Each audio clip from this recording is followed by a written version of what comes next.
వచ్చిన వీకెండ్ ఎపిసోడ్లో నాగార్జున గారు రమ్య మోక్షాని అండ్ కళ్యాణ్ని కన్ఫెషన్ రూమ్లోకి రమ్మన్నారు. రమ్య మోక్షకి ఆల్రెడీ క్రౌన్ ఇచ్చి డిజర్వా అన్డిజర్వా అనేసి అడక్క ముందే క్రౌన్ ఇవ్వంగానే లోపలికి పిలిచి మీకు ఒక వీడియో చూపిస్తాను అని చెప్పి చూపించారనమాట.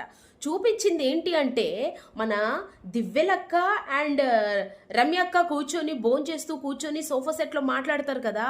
దివ్యలక్క చెప్తూ ఉంటుంది, కళ్యాణ్ బిహేవియరు ఆడోళ్ళ పిచ్చోడాడు, చెయ్యలాగేసేసేసి మాట్లాడుతున్నాడు, రాగానే నాకైతే చిరాకు వచ్చేసింది, ఒక్కటిద్దాం అనుకున్నాను, నేనైతే ఊరుకోను అని అంటే వెంటనే మన దివ్యలక్క తనుజ లీనియన్స్ ఇచ్చేసింది అన్న టాపిక్ ఉంది కదా, ఆ వీడియో క్లిప్ని చూపించడం జరిగింది.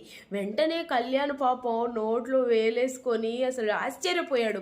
ఇదే క్రౌన్ రాగానే క్వీన్స్ కాదు, మన బిహేవియర్ మనల్ని ఆ క్వీన్ లాగా చూపిస్తుంది, దిస్ ఇస్ నాట్ రైట్ అని చెప్పి ఒక్క రేంజ్లో క్లాస్ ఇచ్చి మళ్ళీ బయటకు వచ్చిన తర్వాత కళ్యాణ్ బిహేవియర్ ఎలా ఉంటుందని ఆడియన్స్కి అడిగిన తర్వాత ఆడియన్స్ 73% కళ్యాణ్ అలానే బిహేవ్ చేస్తున్నాడు అమ్మాయిలతో అనేసి ఆడియన్స్ డిక్లేర్ చేయడం జరిగిందనమాట. ఇది ఇవాళ జరిగిన టాస్క్లో లైక్ ఎపిసోడ్లో ఒక హైలైట్ పాయింట్ అని చెప్పొచ్చు.